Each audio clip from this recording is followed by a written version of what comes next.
ಮಹಾರಾಷ್ಟ್ರದಲ್ಲಿ ಮತ್ತೊಮ್ಮೆ ಕ್ಷಿಪ್ರ ಬೆಳವಣಿಗೆಗಳು ಆಗ್ತಾ ಇವೆ. ರಾಜಕೀಯ ಬೆಳವಣಿಗೆಗೆ ಚುನಾವಣೆಗೆ 3 ತಿಂಗಳಿರೋವಾಗಲೇ ಮತ್ತಷ್ಟು ಮಗದಷ್ಟು ಬೆಳವಣಿಗೆ ಆಗ್ತಾ ಇದೆ.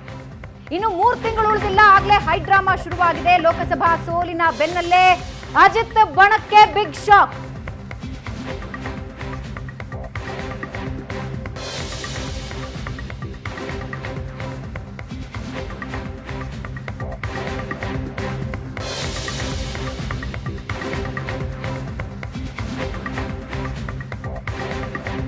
ಅಜಿತ್ ಬಣದ ಶಾಸಕರಿಂದಲೂ ಕೂಡ ರಾಜೀನಾಮೆ ಮಾತು ಕೇಳಿ ಬರ್ತಾ ಇದೆ.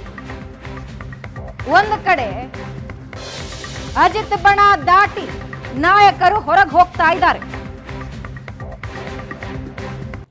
ಅಜಿತ್ ಬಣ ಬಿಟ್ಟು 4 ನಾಯಕರು ರಾಜೀನಾಮೆ ಕೊಟ್ಟಿದ್ದು, ರಾಜೀನಾಮೆ ಕೊಟ್ಟು ಶರದ್ ಬಣ ಸೇರ್ಕೊಂಡಿದ್ದಾರೆ. ಇದರ ಬೆನ್ನಲ್ಲೇ ಶಾಸಕರು ರಾಜೀನಾಮೆ ಕೊಡ್ತಾರೆ, ಅವರು ಶರದ್ ಪವಾರ್ ಬಣ ಸೇರ್ಕೊಳ್ತಾರೆ ಅನ್ನೋದು ಸದ್ಯಕ್ಕೆ ಬರ್ತಾ ಇರೋ ಮಾಹಿತಿ. ಛಗನ್ ಭುಜಬಲ್ ನೇತೃತ್ವದಲ್ಲಿ ರಾಜೀನಾಮೆ ಮಾತು ಕೇಳಿ ಬರ್ತಾ ಇದೆ.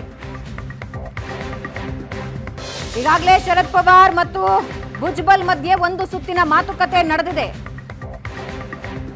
ಈ ಮಾತುಕತೆಯ ನಡುವೆಯೇ 4 ನಾಯಕರು ರಾಜೀನಾಮೆ ಕೊಟ್ಟಿದ್ದಾರೆ. ಮಹಾರಾಷ್ಟ್ರದಲ್ಲಿ ಅಜಿತ್ ಪವಾರ್ ಬಣವೇ ಘರ್ವಾಪ್ಸಿ ಆಗತ್ತಾ?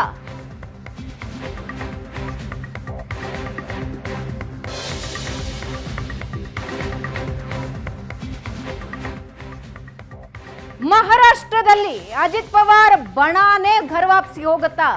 ಈ ಹಿಂದೆ ಅಜಿತ್ ಪವಾರ್ ಒಂದು ಸಲ ಬಿಜೆಪಿಗೆ ಬಂದು ಅದಾದ ನಂತರ ವಾಪಸ್ ಹೋಗಿದ್ರು.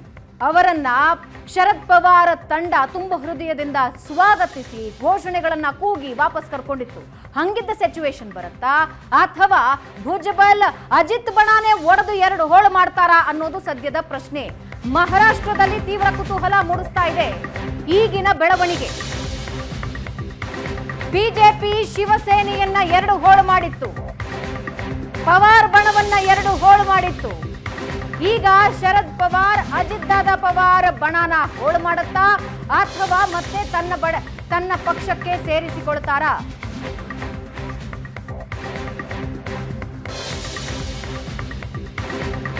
ಇತ್ತೀಚೆಗೆ ಶರದ್ ಪವಾರ್ರನ್ನ ಭುಜಬಲ್ ಭೇಟಿಯಾಗಿ ಒಂದು ಸುತ್ತಿನ ಚರ್ಚೆ ನಡೆಸಿದ್ರು. ಭುಜಬಲ್ ಚರ್ಚೆ ಬೆನ್ನಲ್ಲೇ ಸುನೇತ್ರಾ ಭೇಟಿಯಾದ್ರ ಶರದ್ ಪವಾರ್ರನ್ನ.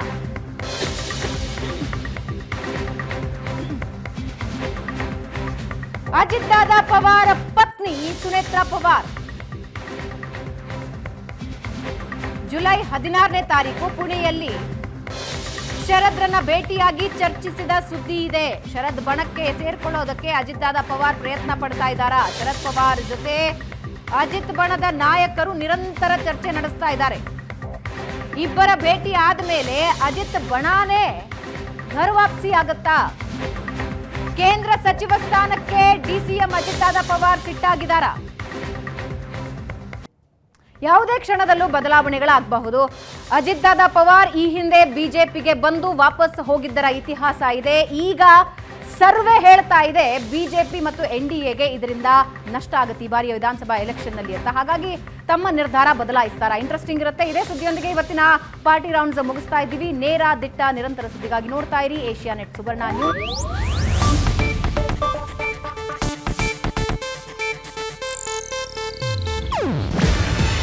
ಇದು ಏಷ್ಯಾನೆಟ್ ನ್ಯೂಸ್ ನೆಟ್ವರ್ಕ್ ಪ್ರಸ್ತುತಿ. ನೀವು ನೋಡ್ತಿದ್ದೀರಾ ಏಷ್ಯಾನೆಟ್ ಸುವರ್ಣ ನ್ಯೂಸ್.